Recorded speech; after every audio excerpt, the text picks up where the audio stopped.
One of the three types of first constructives that you'll be doing is the policy case. The other is a value, the other one is the fact case. That way, the policy case gets a little deeper into the argument, and for a lot of people, it's probably the most satisfying because of what it requires you to do. The policy case really challenges what's currently going on, or what we call the status quo, and then it introduces either the harms or the advantages of that status quo, and then it presents a plan on how to go through and change that. So what we're going to do is take a look at a sample policy case here and show how that flushes out over the course of the constructive argument. So the first thing you need to do is establish a resolution, or what we call a proposition. Resolution is debate talk. It's also kind of congressional talk as it goes before a House or a committee to go through and figure out what's going on. And that's really what constitutes a policy case as well, is that there needs to be some type of legislative, judicial, or executive action in order for it to happen. So here we have a resolution. It's a plan that should be authorized through some governing body.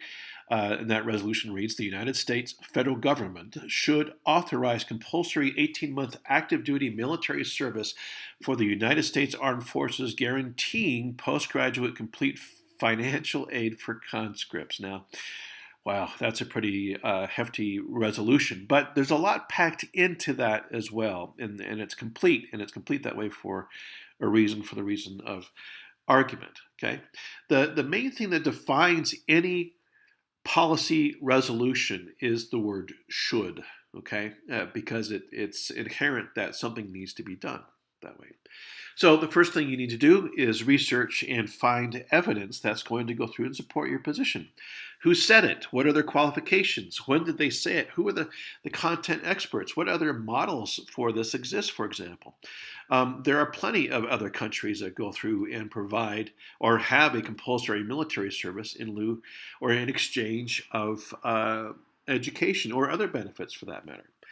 The main thing here is, as you establish that kind of evidence, that kind of background, those kind of content experts, you have to cite your sources. If you don't, you have no credibility, okay? So you have to cite your sources. I can't emphasize that enough, because at least half of you won't. And as a result of that, your grades will take a hit. So make sure you cite your sources. The next thing we need to do is define certain terms that are embedded within the resolution. Now, as I said, this is a pretty packed resolution. So my argument then, my first constructive would follow then in some definitions. And there's some certain terms here that need to be defined, like compulsory. What does that mean? Active duty as opposed to non-active duty. Well, what does that mean? And complete financial aid. Complete, is that tuition and books and housing, or what's going on there? And then financial aid, what is that as well? And what the heck is a conscript anyway? So you see how these need to be defined in order for us to establish a level, debatable playing field. So when somebody opposes this argument, we're talking about terms that are on the same page, okay? So the next thing we're going to do is establish harms then that exist within the status quo. And maybe our status quo might be that current enlistment is down, or we're not getting the right type of personnel coming in, they're not well educated, or whatever the case might be, okay? The harms are what is currently wrong. And most cases have no less than 3 harms, okay? No less than 3 harms.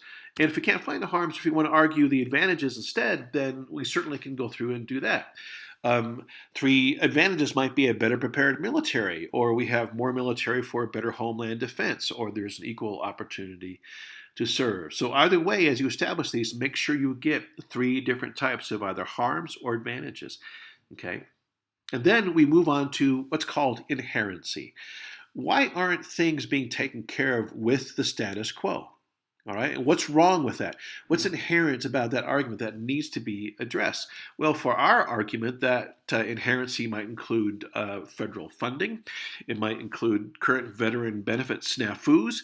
It might include that enlistments are not meeting current defense demands for the United States. Next is that we form the plan.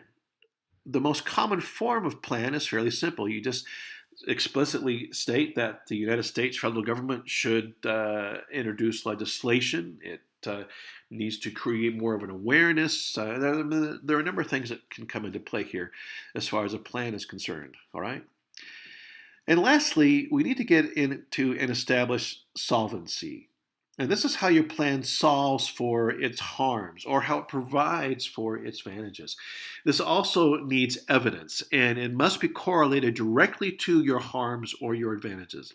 So if, say, one of your harms was the lack of qualified personnel, you need to have solvency that indicates how your plan takes care of that issue. It's not rocket science, it's pretty straightforward. The critical aspect of this is that you stay factual, okay? That you do the research and see what's going on. And lastly, you conclude with a final appeal to support your proposition and how your plan solves for the inherent issues within the resolution.